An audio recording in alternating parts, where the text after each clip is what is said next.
Halo, selamat jumpa kembali bersama saya. Kali ini saya akan menggambarkan tentang beberapa tempat di rumah mewah itu yang membuat saya secara pribadi itu merinding ketika menonton video dari channel Sang Penjelajah Amatir. Jadi buat teman-teman yang belum menonton videonya, teman-teman bisa mencari Sang Penjelajah Amatir. Apa saja tempat-tempat yang membuat saya merinding? Bayangkan saya hanya menonton videonya saja itu udah merinding, apalagi udah mulai masuk di dalam ruangan tersebut atau rumah tersebut. Nah, bagi saya yang pertama itu adalah lahan pemakaman, ya, lahan pemakaman. Di lahan pemakaman ini sudah ditumbuhi oleh rumput-rumput, ya, ditumbuhi oleh rumput-rumput. Menurut penjelasan dari penjaga rumah itu katanya lahan dulu itu adalah lahan pemakaman warga. Jadi tulang-tulang itu atau tulang-tulang orang yang meninggal itu dipindahkan, dan dijelaskan bahwa tidak 1% tulang itu berhasil dipindahkan. Berarti istilahnya seperti kalau di Gunung Mas ini mengucapkan kata istilahnya itu berkali-kali ya, ditimbun saja itu ya, ditimbun saja yang pemakaman warga itu. Selanjutnya itu kamar pembantu.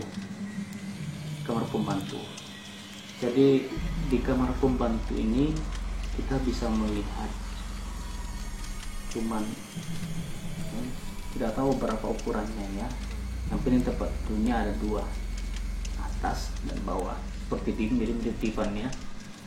Nah, kata pengakuan Mas ini, dia hanya sekali tidur di sana, hanya sekali, itu pun karena bosnya minta dia untuk tidur di sana untuk menjaga rumah itu. Namun yang sangat disayangkan adalah mengapa itu menjadi suatu hal yang sangat merinding. Pertama, dalam keadaannya tuh sepi, ya kan, sepi. Yang kedua, tidak ada lampu. Teman-teman bisa membayangkan tidak kalau misalnya tidur tanpa ada lampu di hutan seperti itu dengan keadaan sepi, pasti perasaannya sudah mulai lain-lain lagi ya.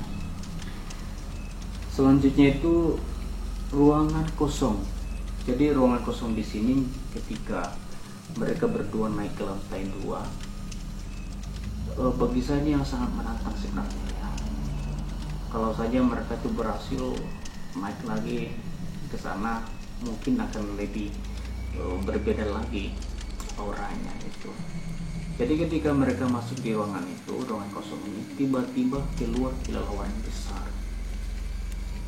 Orang pemilik channel ini yang mengambil video mengatakan kita langsung turun saja ke bawah. Mungkin dia sudah mulai merasakan ada sesuatu hal yang tidak baik di sana. Selanjutnya itu adalah lokasi mancing. Jadi ketika pemilik channel Sang Penjelajah mengatakan, menurut Mas, ini pos apa yang pernah masalah di sini? Jadi Mas itu menceritakan bahwa ketika dia mancing di sungai, ya, di sungai itu yang paling bawah, dia mendengar suara, istilahnya suara nenek-nenek dengan panggilan nyai. Jadi ketika dilihat tidak ada orang, kosong.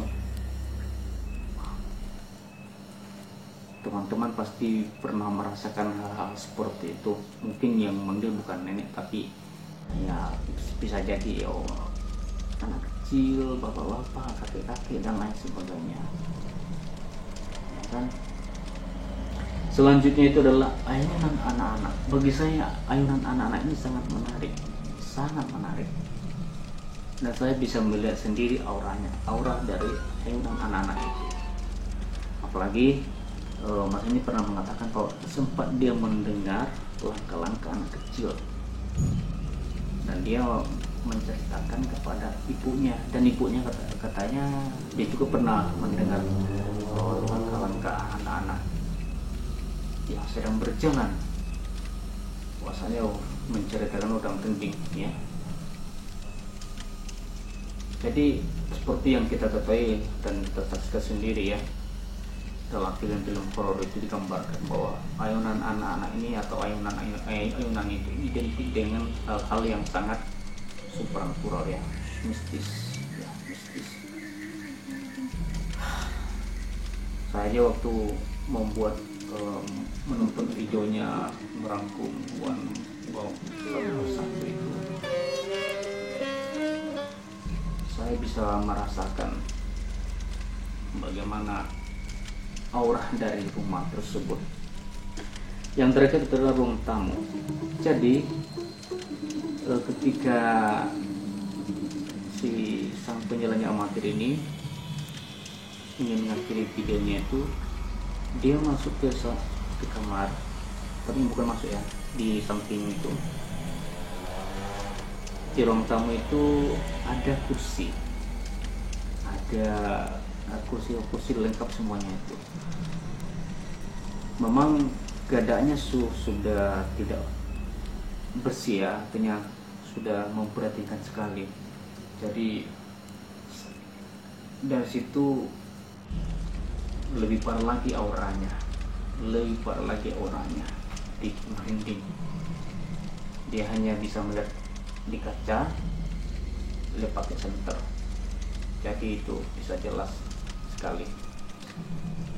Jadi rumah mewah jika ditinggalkan oleh pemiliknya seperti itu dan tidak digunakan sebaik-baiknya, ya pasti akan jadinya seperti itu, sia-sia. Memang ada istilahnya bahwa orang kaya mah bebas, ya kan? Mereka bisa beli rumah di mana saja, di kota ini, kota B, kota C, kota C, dan lain sebagainya.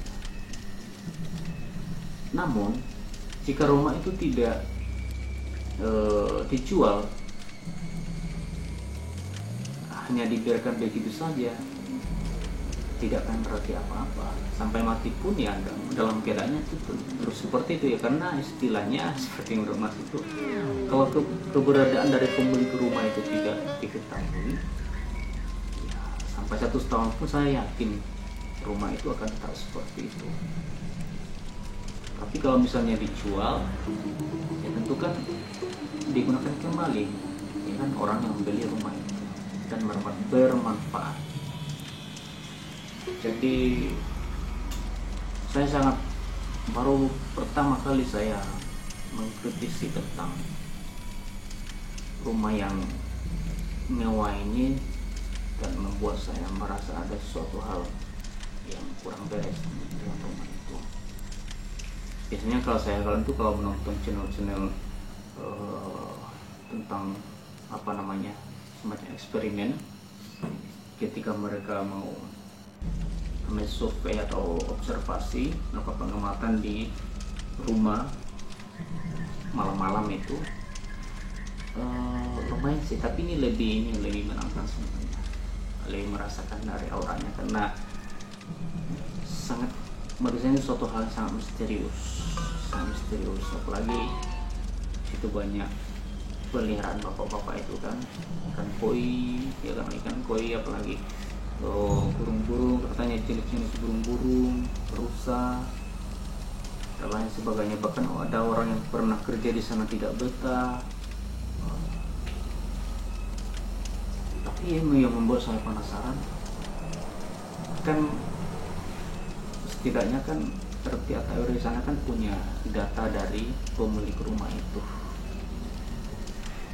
Namun itulah, I don't know.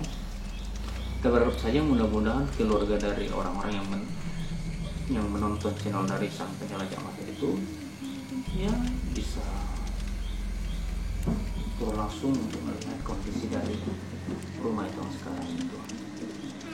Oke, hanya ini saja. Mohon maaf jika masih ada kekurangan. Terima kasih.